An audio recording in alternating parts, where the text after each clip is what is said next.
1964년 5월 27일 대구시 중구 문화동의 한 주택 마루 밑에서 오동나무 상자 60개가 발견되었습니다. 과연 이 상자의 주인은 누구였을까요? 상자의 주인은 일본 사람이었습니다.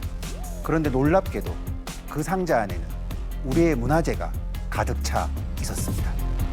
한반도의 전기왕이라 불리면서 문화재 약탈왕이기도 했던 그 3, 4천 점이나 되는 우리 문화재를 어떻게 약탈해 갔는지 파헤쳐 보겠습니다.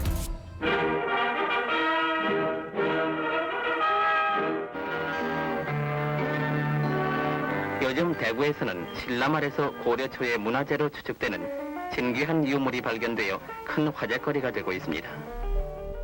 일본인이 묻어두고 간 유물이 발견되는 것은 1964년 5월 27일 오전 11시.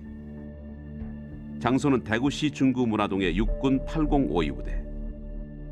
흔히 대구 방첩대, 나중에는 태백공사라고 불린 부대 내에서 전기공사를 하던 전기공이 마루 아래에서 유물을 발견한 것이다. 거기에는 전부 보물이 다들 앉았다.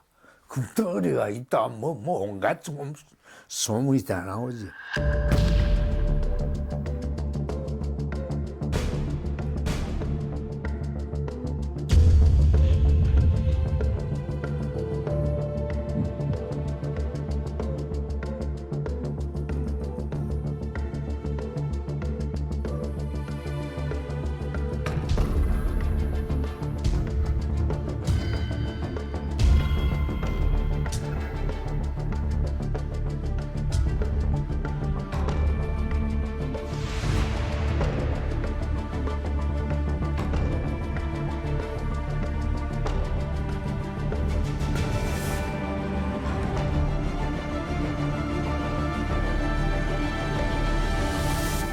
로컬 인문학 토크쇼 시민의 품격. 오늘 함께 나눠볼 이야기 주제는요. 약탈당한 우리 문화재입니다.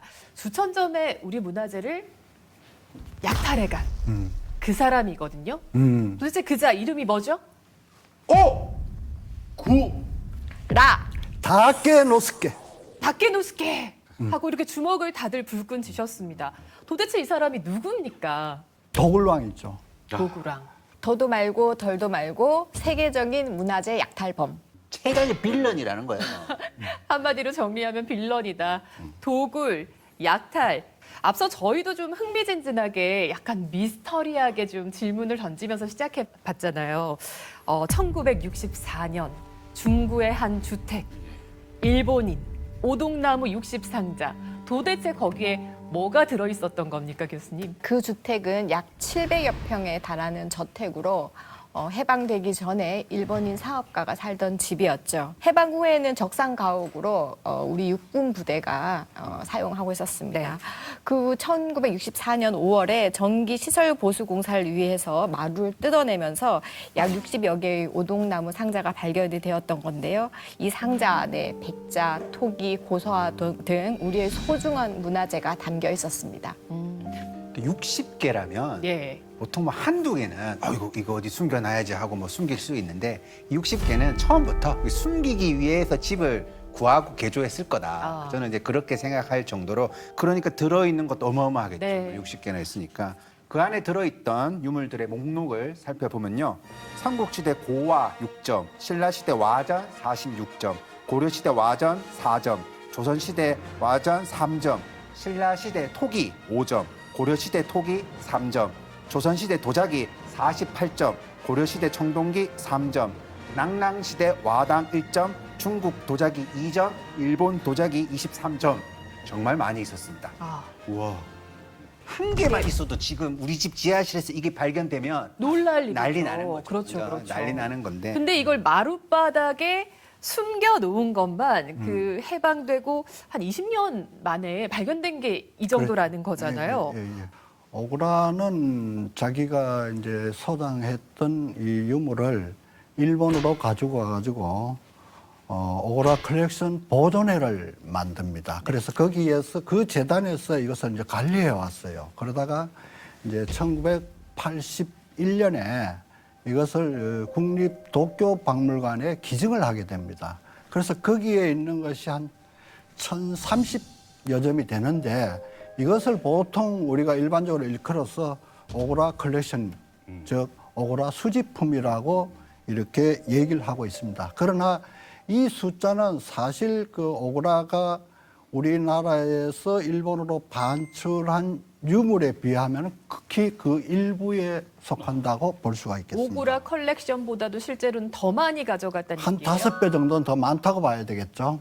그러면 한 5천 점까지? 예, 그 정도는 봐야 될 겁니다. 와. 그중 일부가 지금 도쿄 국립박물관에 소장돼 있다.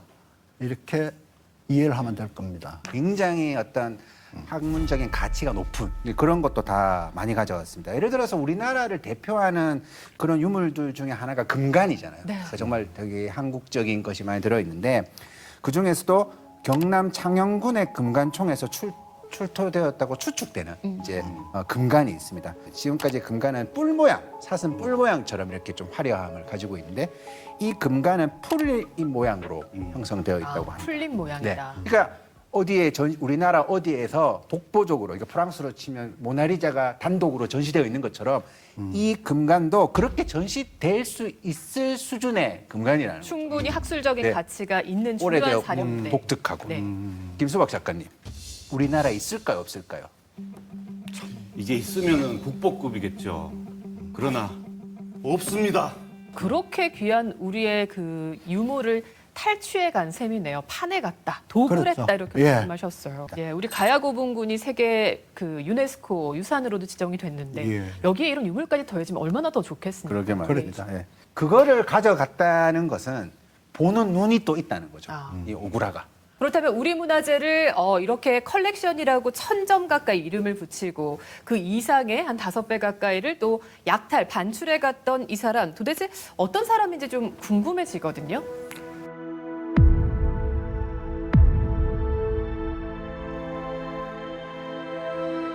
오구라의 어떤 그 한국으로 오기 전에 이제 행적을 살펴보면요, 이 사람은 이제 도쿄 제국대학 법학과를 법대를 졸업합니다. 그래서 상당히 일본에서는 엘리트였죠. 졸업을 하고 난 다음에는 일본 우선 주식 회사라고 하는 당시 최고의 기업에 취업을 해서 본인이 관심이 있었던 해상법 업무를 담당했다고 합니다. 1901년에 아버지가 경영하던 도쿄 위생회사의 어떤 뇌물 사건이 터지는데 그 사건으로 인해서 위증죄로 감옥에 갇히는 신세가 되고 맙니다.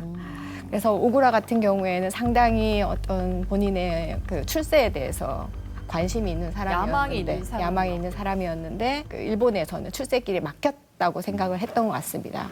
그래서 그 당시에 한국핵을 선택하게 되었고, 기록에 의하면 오구라의 아버지도 이미 일본에서 정계와 진출과 사업이 망했기 때문에 빚더미에 앉은 상태에서 밀항을 해서 부산에 머물고 있었다고 합니다. 그래서 어떻게 보면 아버지를 따라서 한국으로 이제 도주를 한 것으로 보이고요. 당시에 그 기록에 의하면 그렇게 한국핵을 선택한 사람들 중에서 그렇게 어떤 불량 도항자들이라고 부르는데 많았었는데 오구라도 사실은 그런 사람들 중에 한 명이었죠. 그 당시에 이제 러일 전쟁을 이제 준비하기 위해서 물자를 이제 원활하게 배급하려면은 철로를 빨리 이제 개설 완성해야 되는데, 그래서 이제 급하게 땡긴 것이 이제 경부철도 속성공사라 그래요. 속성. 네. 이제 그 관리하고 감당하는 사람은 전부 그 군인들입니다.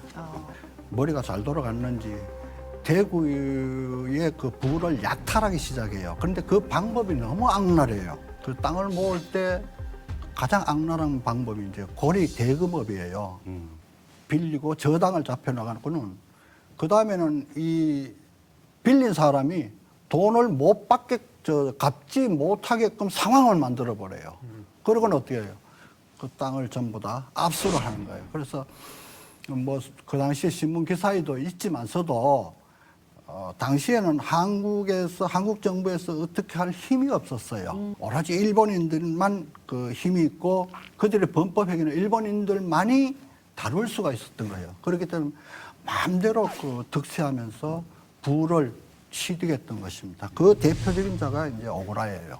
이게 너무 신기해. 일본에서 그런 식으로 사실상 도망친 사람인데 대구에서 그 대구 도로위원회를 만들어내는데 그 사대문에 있으면 각각 3명의 위원을 이제 위촉을 합니다. 그때 오구라가 동문회 위원으로 활동을 했다고 합니다.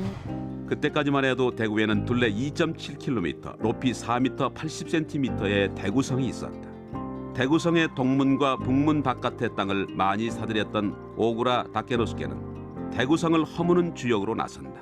말하자면 법원도 성 밖에서 했죠. 형무소도 성 밖이죠. 모든 그 주요 기관을 그다음에 미창 캐가지고 북문 밖에 미창 같은 거 대구역도 성문 밖 아닙니까? 성문 밖을 성을 허무고 난 뒤에 성문 밖을 팽창하니까 땅배 오를 수밖에 더 있습니까? 더구나 철도 연대는 더하죠. 예. 그리고 일본 사람이 노린 게 바로 그겁니다. 노리는 것이 성만 허무게 되면 그 밖에 땅이란 거는 한번 자기들 한번 다 사놨거든요. 다 사놨으니까. 도로가 개발되니까 네. 그 수익은 본인 또 주머니를 그렇죠. 채우고. 네, 그 당시에 3원의 평당 3원에 매입을 해놨는데 이렇게 위원으로 활동을 쭉 하고 나고 네. 정책이 만들어지니까 100배 이상 아, 이 토지 가격이 상승을 했다고 하죠. 도로위원회에 이제 오그라가 이제 거기에 포함이 되는데 꼭 이 사람이 포함될 수 있는 여러 가지 여건은 뭐냐. 철제 이제 철도 공사를 할 때에 그 밑에 일하던 수하들이 대구에 많이 남았어요. 그 대부분이 불량배들이에요. 이 사람은 그 동산정에 그 자기 집에다가 오그라 야마 해가지고 그 검도장을 만들어 놔놓고 네. 거기다 훈련을 시키고 이랬어요. 그래서 일단은 이제 불량배들을 동원하는 데는 최고였었어요. 그뿐만 아니라 이제 일본인들 사이에서는 상당히 엘리트급이라고 이랬기 때문에 이 사람 그 위원회에 들어가고 그 도로 설정에 있어 상당히 자기의 그 힘을 발휘해가지고 자기의 그 땅이라든가 등등 상권이라든가 여기에 많은 이득을 취했던 것 같아요. 지금으로 치면 이해 충돌 방지라든지 여러 가지 법 위반 사항이 여기도 있어 보이는데 당시에도 한국인들이 보기에도 너무하다라는 생각을 했을 것 같아요. 네, 맞습니다. 그 당시에 그 기록에 의하면 경북도 관찰사였던 이용익이 토지가옥 증명 규칙이라는 어떤 법령을 만들어가지고 이러한 행위를 강력하게 단속을 하려고 했지만 오구라 일당이 총독부를 등에 업고 오히려 이 관찰사 이용익을 대구에서 쫓아내는 사건이 있었다고 합니다. 이러한 행적을 볼 때 오구라는 정말 철저히 그 돈과 이익을 위해서 움직였던 탐욕적인 인물로 보여집니다. 철도 공사 직원 또는 노무자의 힘이 얼마나 대단했느냐면은 군수정전은 그 앞에 힘을 못 써요. 떼거리로 한 수십 명이 가가지고 그냥 뭐 군수 정도는 그냥 뭐 내동댕이 치고 감옥에 갇혀는 일본인 그냥 끌어낼 그 정도의 상황이었었어요. 그리고 지금은 우리가 철도가 일상이 되어 있지만 그 당시에는 그 철도가 생긴다라는 게 놀라운 일이니까 그 자체가 이제 사업권을 쥐고 있는 사람의 힘이 이게 어떤 뭐 대구 군수 뭐 이런 사람의 힘으로서는 제어할 수 없는 그런 시대적 배경도 좀 생각해 볼 수 있습니다. 이렇게 철도 공사를 하면서 지금으로 치면 고리 대부업 그리고 부동산업을 하면서 좀 자금을 마련한 것 같습니다. 그러다가 결국에는 이 부동산 투자를 통해 모은 돈으로 전기 사업을 또 하네요. 네, 1904년에 러일 전쟁이 발발하게 됩니다. 그러면 일본은 이 침략 전쟁에 활용하기 위해서 경부철도를 서둘러서 이제 개통을 합니다. 그러니까 철도 사업이 종료되었기 때문에 경부철도 대구 사무소도 이제 그 해산을 하게 되어서 오구라는 도쿄 본사로 발령이 납니다. 그러나 이제 본국으로 돌아간 이후에도 1년도 되지 못해서 다시 한국으로 돌아오게 되죠. 그 이유는 당시에 여러 가지 그 이권에 개입해서 사놓았던 그 땅들을 굴리기 위한 것이었습니다. 대구에 이제 다시 돌아와 봤더니 이제 대구에는 일본인도 많이 늘어나고 또 가옥도 굉장히 많이 필요해서 자연스럽게 전기 사업에 눈을 뜨게 됩니다. 그러나 이제 오구라 같은 경우에는 법대를 나온 사람이었고 사실은 전기에는 문외한이었습니다. 네, 당시 축적했었던 그 인맥과 그 도쿄대 법대 인맥을 활용을 해서 여러 그 전기에 전문성 있는 사람들을 고용을 해서 굉장히 정말 기세등등하게 전기 사업으로 진출을 하게 됩니다.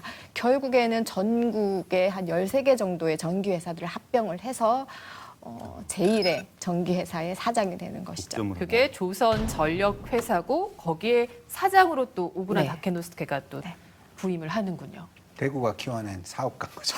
네.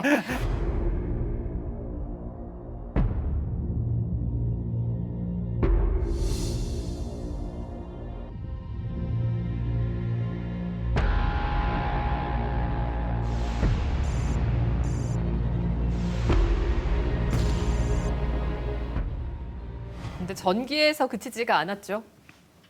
이 사람의 사업 영역은 도대체 어디까지입니까? 그렇습니다. 오구라는 금융업에도 진출을 합니다. 그래서 정말 탐욕이 끝이 없다라고밖에 말씀드릴 수. 돈을 이제 직접 만지네요. 예, 그렇습니다. 1912년 9월에 대구 최초의 민간은행인 선남산업은행을 설립을 합니다. 초기 자본금이 14만 한 5천엔 정도로 이렇게 기록이 나와 있는데 이 은행이 불과 2년 만에 3배가 넘는 50만 엔으로 확장이 되는 것으로 봐서 진짜 돈 되는 일에는 다 어떻게 보면 좀 손을 뻗쳤다 이렇게 보이고 사실 회사를 설립한다는 게 엄청난 자본금이 드는 거잖아요. 근데 전기 회사도 차리고 또 금융업까지 할 정도. 선생님 이거를 이제 문화재를 좀 하기 위해서 돈을 모은 거예요? 그러니까 시드머니 아니에요. 아니면 그건 아니었어요. 그다음 돈을 모은 다음에 문화재로 관심이 넘어간 거예요? 이미 그 오구라는 1921년부터 이제 미술품을 수집했기 때문에 네. 이때는 이미 엄청난 그 부가 형성돼 있는 시기예요. 그래서 이 사람의 그 수집 동기를 이렇게 회고 같은데 내용을 이렇게 검토해 보면은 왜 고고 유물을 모았는지는 오구라가 직접 쓴 고대 일선 관계라는 작은 책자에 그 답이 나와 있다. 고곡은 일본 민족 특유의 것으로 다른 민족에게는 없다고 배운 오구라는 1921년 경주 고분에서 나온 왕관에 고곡이 붙어 있는 것을 보고 일본 고대사에 의문을 품는다.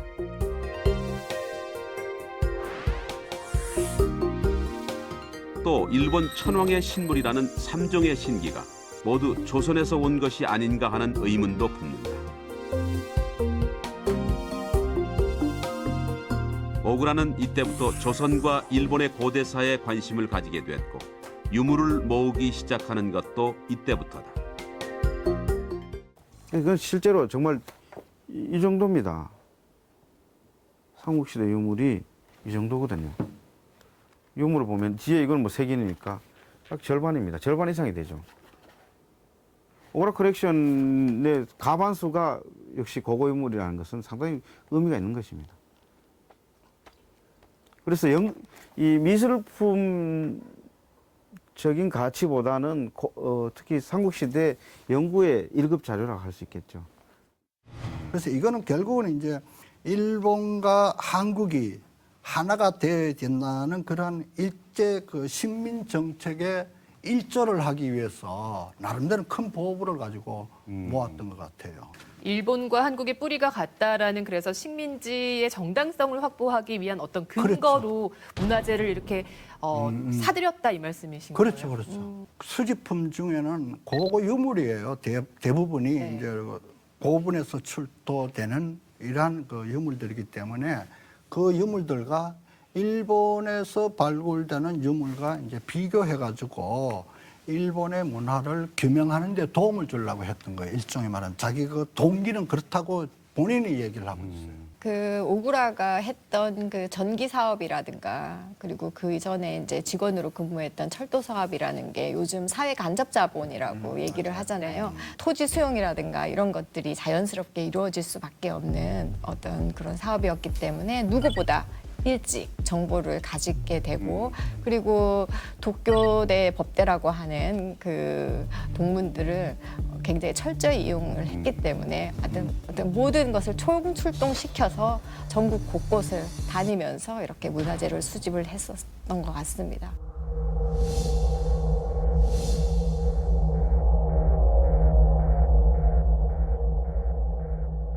노예 글씨입니다. 지게 지고 올라오는 뭐 행정기관을 동원을 합니다. 어느 동네 올라오라 이거. 왜 하는가 해라. 삽하고 게이를 왕릉 대가리부터 깨냅니다.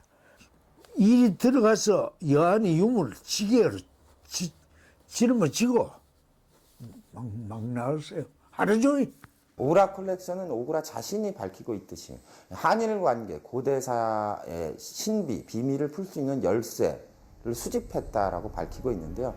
조선 왕실에서 전래되어 왔던 임금의 투구라든지 갑옷, 또 명성황후가 사용했던 상과 같은 것을 훔쳐갔다든지 하는 그런 내용이 기재되어 있을 뿐만 아니라 금관총이, 불법적으로 금관총 유물이 어떻게 유통되었는가가 오그라 컬렉션에 포함되어 있습니다. 그렇기 때문에 오그라 컬렉션은 불법성, 도굴성을 입증할 수 있는 유물이기도 하거니와 우리나라 고대사의 비밀을 간직하고 있는 유물이다 이렇게 말할 수 있습니다.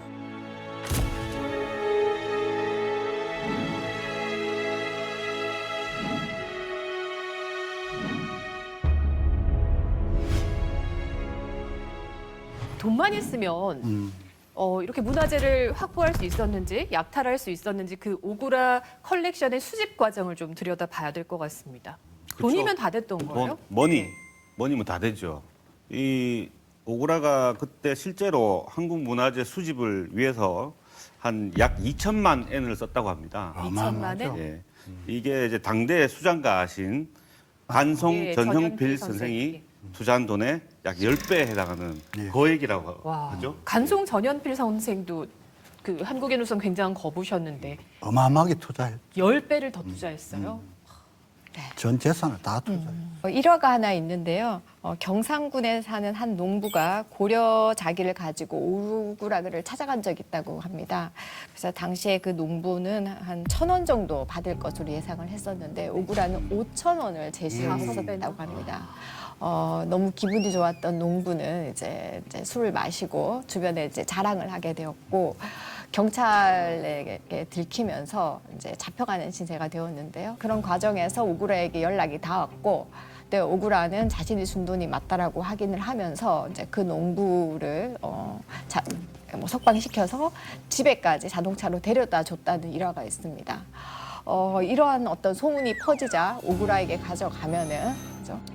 다른 사람은 절대로 제시하지 않는 깜짝 놀랄 만한 대가를 준다라는 게 널리 퍼지게 되어가지고 오구라의 집에 문전성시를 이뤘다라는 어떤 기록들이 있습니다. 일파만파 소문이 퍼지겠죠. 그리고 일제 때니까 우리나라 사람들이 좀 힘들지 않습니까? 그럼 집에 뭐 골동품 같은 거 있으면은 저 오구라한테 가져다 주면 돈을 많이 준단다 이렇게 소문이 나서 그렇게 와르르 몰려갔을 것 같습니다. 그리고 실제로. 뭐 도구를 하더라도 경찰을 뭐 만나더라도 오구라가 이렇게 잘 그죠 풀어주고 또 오히려 집에까지 데려다주는 이런 호의를 베푸니까 두려울 게 없었겠는데요. 오그라가 이제 한창 이제 수집할 때는 이미 저 경성 미술 구락부가 생겨가지고 경매를 해가지고 이제 이게 유통이 됐어요. 그렇기 때문에 일반 이제 뭐 청자나 백자, 서화 같은 경우는 일정한 어느 정도의 가격이 형성돼 있었어요.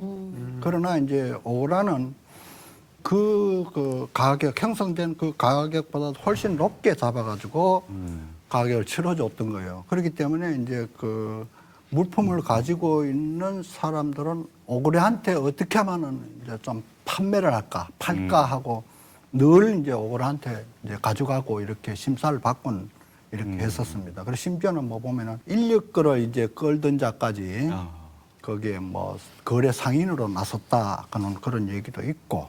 닥치는 대로 긁어 모으는데 그게 또 가능했다라는 게 조금 슬프기도 하고요. 보통 그러면 이제 뭔가 반대가 있어야 되잖아요. 근데 그게 또 본인이 의지를 가지고 모으니까 모아지는 것도 그러니까요. 좀 당시에 우리 현실이 좀 되게 안타깝기도 하고 그렇네요. 오그라는 자기의 그 권력을 이용해 가지고 이 도굴꾼이 이제 경찰서에 잡혀가게 되면은 자기 권력을 이용해 다시 빼내주는 거예요. 그렇기 때문에 이 도굴꾼은 오그라를 믿고 마음 놓고 도굴을 했던 거예요. 이제 그런 식으로 하기 때문에 제가 아까 도굴 왕이라 이렇게 이름을 붙인 겁니다. 직접 하지 않더라도 이렇게 뒤에서 뒷배가 돼주면서 거의 이제 보스 역할을 했다라는 말씀이시죠. 오그라 밑에 거간들이 이제 상당수가 있고 골동상이 상당수가 있어요. 그러면 이 거간이나 골동상들이 또 이제 간접적으로 시키는 거죠. 그렇게 점진적으로.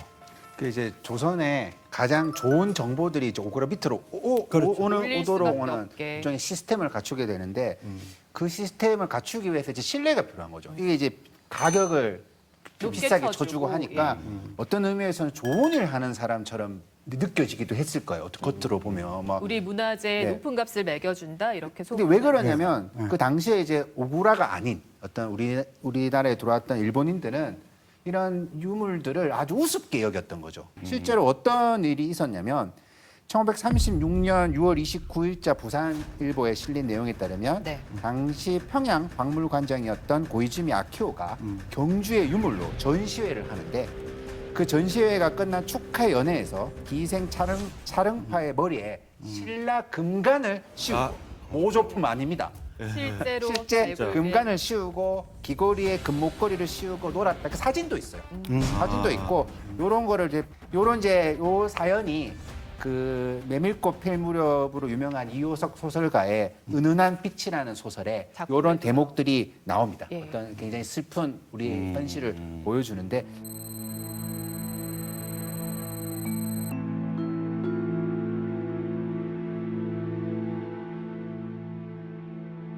조선의 유물을 우리나라의 유물을 동네 북 취급을 하고 있는데 네. 뭔가 오구라 시스템은 뭔가 체계를 갖춘 듯한 느낌도 들고 돈도 제대로 보상을 해주고 하니까 모든 양질의 정보가 그쪽으로 다 모이면서 역설적으로 도굴 왕이 돼버리는 그런 모습이지 않았을까라고 한번 유추를 해볼 수도 있을 것 같아요. 네. 이 검은 커넥션이 얼마나 부끄러움 없이 또 우리나라의 전역을 또 파헤쳤을까 이 얘기를 곱씹을수록 너무 마음이 아프다라는 생각이 듭니다. 1931년에 동네 연산리에서 도굴 사건이 있었어요. 부산에요. 예. 도굴 사건이 있었는데 이것은 뭐냐면은 도굴꾼이 도굴을 하고 분배하는 과정에서 서로 이제 감정 다툼이 생겨가지고 동네 사람이 신고를 해버렸어요. 동네 경찰서에. 기사에 보면은 범인을 잡고 그 다음에 팔다 남은 것은 이미 압수했고 그 다음에 팔려나는 작물은 바로 압수하겠다고 신문 광고 나와 있어요. 기사에도 나와 있으나 그 가장 중요한 오그라의 것은 도저히 할 수 없어. 오그라 손에 들어간 것을 다시 빼앗았다. 이거는 기록이 없어요. 그래서 지금 현재 그것은 그 도쿄 그 박물관에 동네 연산리에서 나오는 철제, 갑옷, 투구 비롯해가지고 일갈 유물이 현재 보존돼 있고 바로 그 이듬해 이제 일본으로 가가지고 일본 고고학 잡지에 그것이 도굴품으로 분명히 기록돼가지고 나와 있어요. 그래서 그 오그라가 그 도굴해가지고 가져가는 데 있어서 우리나라에서 어느 누구도 막을 수가 없었어요.